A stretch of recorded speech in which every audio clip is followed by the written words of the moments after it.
Olá pessoal, estamos em mais uma live da Paróquia São Benedito. Desde já agradeço a todos que nos acompanham. Bom, hoje os paramentos são roxos e o tema da nossa live é a pregação de João Batista. O reino de Deus está próximo. Padre Amir já está aqui, mais uma vez obrigado, Padre Amir, e é com o senhor. Duas boas-vindas àqueles que nos estão acompanhando, em nome do Pai, do Filho e do Espírito Santo. Amém. Pedindo ao Espírito Santo que nos ilumine para a compreensão do Evangelho dominical. No segundo domingo do Advento deste ano, nós vamos ler o Evangelho que está em Mateus, do capítulo 3, do versículo do 1 ao 12. É a pregação de João Batista. Você sabe que o tempo do Advento ele tem personagens importantes. Quais são os grandes personagens do tempo do Advento?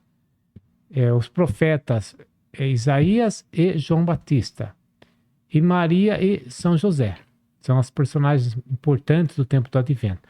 E hoje nós vamos ver que a personagem que vai aparecer em cena é São João Batista, o precursor, aquele que preparou o terreno para o Messias. E veja, o Evangelho começa assim: naqueles dias apareceu João Batista, pregando no deserto da Judéia. Então vai falar sobre o contexto, o lugar onde João Batista pregava. Bom, ele pregava perto do Rio Jordão. Então quando aparece a palavra deserto, ela aparece com um sentido teológico. Mais do que querer se referir a um lugar onde nós encontramos areia, ele está nos remetendo às origens de Israel. Israel começou com aliança. A aliança foi feita no deserto. Então, como se diz, voltar às suas origens. Voltar ao plano da aliança. É por isso, tanto que não é um lugar somente árido, porque João Batista pregava onde tinha água, junto ao Rio Jordão. Uma frase resume a pregação de São João Batista: fazei penitência porque está próximo o reino dos céus. Estamos diante de uma tradução, claro, né? No grego, a palavra usada por penitência é metanoia, que é traduzida por conversão. Então, você fazer penitência não é propriamente fazer obras de sacrifícios corporais, seja lá como for. É uma mudança de mentalidade, mudança de rumo na vida. É o sentido de conversão bíblico. Você está indo para um caminho que te leva ao abismo, à morte. E você cai em si, vamos mudar o meu caminho. Então, essa é o sentido de conversão. E depois ele está dizendo assim: o reino dos céus está próximo. Vocês sabem por que os outros evangelistas usam a expressão reino de Deus, enquanto que Mateus usa a expressão reino dos céus. Por quê? Porque ele escreveu o evangelho para os cristãos convertidos do judaísmo, onde era um tabu pronunciar e escrever o nome de Deus. Não se podia. De modo que ele substitui o nome de Deus pela palavra céus. Então este é o sentido. Então não é propriamente o reino que está para vir, mas é o reino que está ocorrendo com o Messias Jesus aqui entre nós. É algo que está já... A palavra próximo fala do reino... que vamos entender assim, de maneira bem simplista, que seria o governo de Deus. Depois ele vai fazer uma ligação dizendo que João Batista está dando cumprimento a uma profecia de Isaías, que disse assim: uma voz clama no deserto, preparai o caminho do Senhor, endireitai as suas veredas. Bom, a grande pergunta que nós fazemos é esta: como é que Jesus Cristo, em apenas 3 anos que foi o ministério de Jesus, ele conseguiu realizar uma obra tão perfeita de evangelização? É porque ele encontrou o terreno aplainado, a estrada estava plana já. O grande batalhador foi João Batista. João Batista vai preparar os primeiros discípulos de Jesus. João Batista vai preparar o povo para receber a mensagem de Jesus, de formas que quando Jesus chegou, encontrou já tudo já preparado pelo trabalho de João Batista. Inclusive, é preciso que você esteja atento que a pregação de João Batista foi mais marcante do que a pregação de Jesus. Não sei se vocês já ouviram falar sobre isso, porque o Evangelho de Lucas, por exemplo, ele vai fazer questão de fazer as duas infâncias, a infância de João Batista paralela com a infância de Jesus. E vai dizer assim: João Batista foi grande, foi o último dos profetas, um homem de Deus, mas ele não era Deus, nem o Messias. O Messias de Deus era Jesus. Isso o evangelista Lucas nos deixa bem claro, mas essa era uma questão lucana. Na verdade, o que eu queria dizer para você é que o ministério de João Batista foi muito marcante naquela época. Aí ele vai falar sobre as vestimentas de Jesus. João usava uma vestimenta de pelos de camelo, um cinto de couro em volta dos rins. Quem é que usava essa vestimenta no Antigo Testamento? Quem está pensando no profeta Elias acertou. O profeta Elias é aquele profeta não escritor. Não existe um livro do profeta Elias. Ele aparece no livro do Números. No livro da Crônica e dos Reis. Ele aparece lá. A personagem marcante do livro dos Reis. E ele, então, ele é o grande defensor da aliança. Aquele que vai usar de violência, lutar contra os falsos profetas de Baal para defender a aliança. E ele seu ministério foi acompanhado por sinais fantásticos, milagres que acontecem lá. Se você ler é chamado ciclo do profeta Elias e Eliseu no livro dos Reis e Crônicas, você vai ficar admirado com a ação deste profeta. E curiosamente, ele não morreu. Ele foi arrebatado num turbilhão. E existia uma crença de que ele deveria voltar. E Jesus vai identificar o ministério de João Batista com o ministério de Elias. Não é a mesma pessoa, não se trata de uma reencarnação. Mas o ministério dele é identificado como ministério de Elias. Daí vai falar assim que João Batista usava, além dessa vestimenta, vai falar de uma alimentação rústica. Ele comia gafanhotos e mel silvestre. Aqui existe uma polêmica sobre esse tal de gafanhotos que diz aqui que ele comia. Para nós, o gafanhoto em grego é um inseto.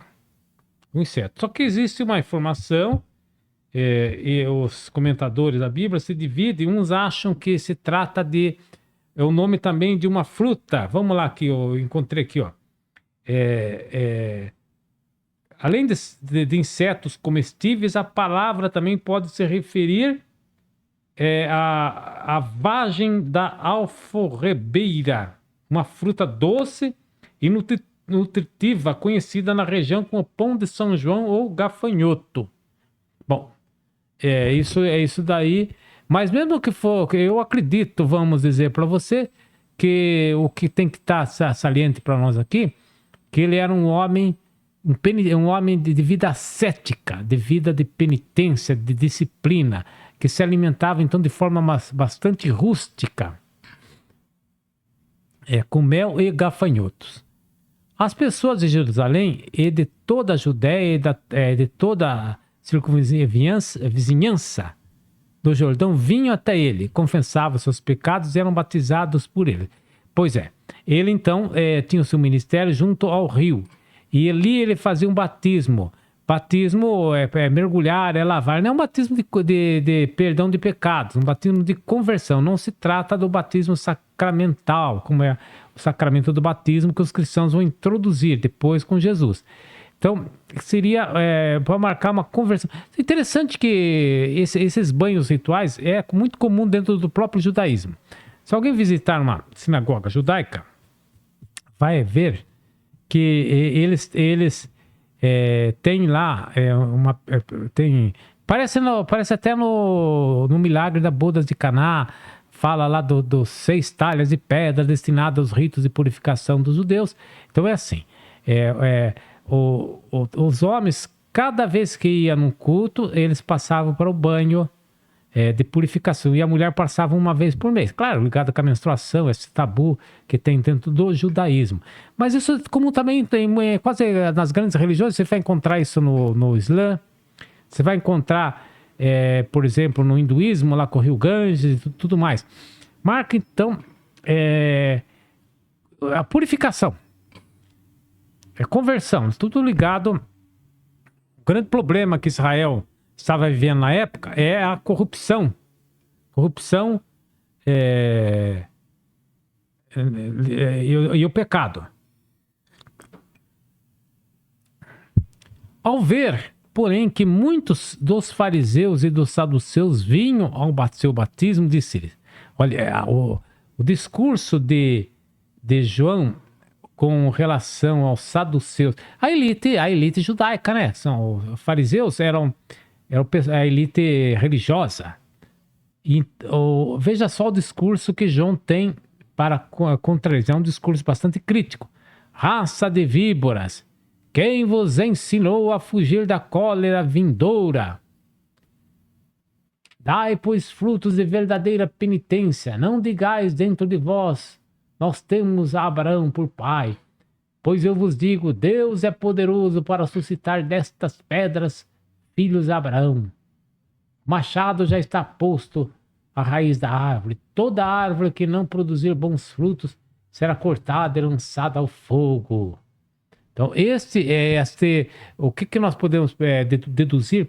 Que São João ele era bastante crítico em relação à elite religiosa. Você sabe que depois ele vai ser preso, porque ele vai criticar também o rei Herodes, né?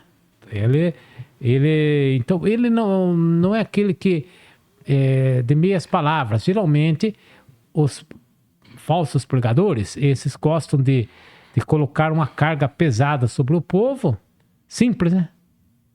E gostam de bajular os poderosos e ricos. Não, João Batista é o contrário. Ele não bajula os poderosos, não bajula a elite. Ele faz um discurso terrível contra eles, chama eles de víboras. Fala daqueles que não estão preparados para o grande julgamento. E usando essa imagem do machado posto ao pé da árvore, que é necessário então produzir bons frutos. Aí no versículo 11 ele vai dizer assim: eu vos batizo com água em sinal de penitência. Ele está explicando aqui o batismo dele. Mas aquele que virá depois de mim é mais poderoso do que eu, e eu não sou digno de carregar seus calçados.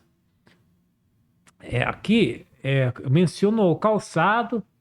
Tem alguns evangelistas que falam em desamarrar o calçado. E a gente lê assim, meio assim de sopetão. Dá para interpretar como João Batista era humilde. Ele não se achava digno nem sequer de desatar as sandálias do mestre, ou carregar as sandálias do mestre. Mas acontece que não é bem isso.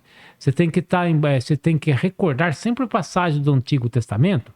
E tem aquela passagem no Antigo Testamento que vai falar da lei do levirato. Lembra a lei do levirato? Se uma mulher morria sem descendência, cabia ao cunhado casar-se com a irmã com a nora para dar descendência para ela e tudo mais, com a cunhada. Só que geralmente é com a cunhada, né? Acontece que a lei do levirato às vezes não é cumprida porque você tinha o encargo de criar a criança e o filho não seria seu, né? De maneira que muitos não cumpriam isso daí. E quando fala... o que ele está falando, na verdade, é que Jesus Cristo vem nos tirar das desonras, da viuvez. E ele então vem nos assumir para nos trazer a honra que nos é devida. É a linguagem da lei do levirato que apresenta Jesus como aquele que vem nos tirar desse sufoco. Bom, é claro que a diferença até do batismo de João Batista com o batismo cristão sacramental é a seguinte. O batismo de João Batista é exterior, uma purificação. O batismo de Jesus é do Espírito Santo, de interior, é uma mudança. por dentro. Vamos ver no versículo do 12, diz assim: que ele tem na mão a pá, limpará a sua eira, recolherá o trigo no celeiro, as palhas, porém, serão queimadas no fogo inextinguível. Aqui vai ser um problema essa compreensão que João Batista tem do Messias. Você vai ver no evangelho do domingo que vem que isso daí vai ser a grande decepção de João Batista, porque ele tem uma visão rigorista do Messias. Messias é o vingador, ligado ao dia da ira. Aí terminou o evangelho desse domingo, que é o grande anúncio de João Batista. Então aí podemos ver se tem alguma imagem ali. Temos o João Batista de corpo inteiro, carregando a cruz. Ele é o primo de Jesus. A diferença da iconografia de João Batista para Jesus é aquele que, sendo uma seta, um homem do deserto, o cabelo é assim, desengonçado, um cabelo mal arrumado, barba mal arrumada, uma pessoa que é rústica, né? É assim que ele é apresentado. Dá para ver que ele tem um manto em cima de uma túnica que é uma túnica feita de um pelo, sabe? Tudo pelo de camelo. Tem mais algum ícone dele? Aí tá aí ele apresentando um clipeu, um escudo, onde tem um cordeiro, porque a grande missão, uma das missões dele, além de preparar o caminho para o Senhor, uma missão dele foi apontar quem era o Messias, quem era o Cordeiro de Deus que tira o pecado do mundo. Aí tá, então, o clipeu com o cordeiro. Vamos ver se tem mais alguma coisa. Esse é um ícone também. Pela diferença de cor bem acentuada entre o azul profundo e o verde, você vê as vestimentas dele, que é a vestimenta do camelo, né? Com pele do camelo, que é ligada com o profeta Elias. O nome Batista, ele tem significado? É batizador, aquele que batiza. É simples. Aquele que ficava na beira do rio, batizando. E o apelido dele é precursor, aquele que vem antes, aquele que prepara o caminho. E ele, o João, é graça de Deus, né? Um nome muito comum dentro daquela região judaica. Você vai encontrar, é uma confusão, porque tem muito João. É João Evangelista, é João Batista, e na Bíblia está cheio de João. Sim. Esse daí é o anjo do deserto, é uma alegoria, onde ela aparece com asas, falando que ele é o anjo do deserto. E depois ele tem uma coisa anacrônica, fora de tempo. Ele está carregando a cabeça dentro de um prato, falando do martírio dele. Sim. Seria João Batista depois da morte? É aquela passagem que como é que chama? Salomé pediu a cabeça dele numa bandeja, né? Entendi. Olha o machadinho lá na árvore. Tá vendo? Tô lá embaixo. Tá. Lembra da pregação dele. Sim. Tem mais? É o último. Então, vamos agradecer aí a quem nos acompanhou até agora, pedindo que Deus derrame as bênçãos sobre todos nós. Em nome do Pai, do Filho e do Espírito Santo. Amém.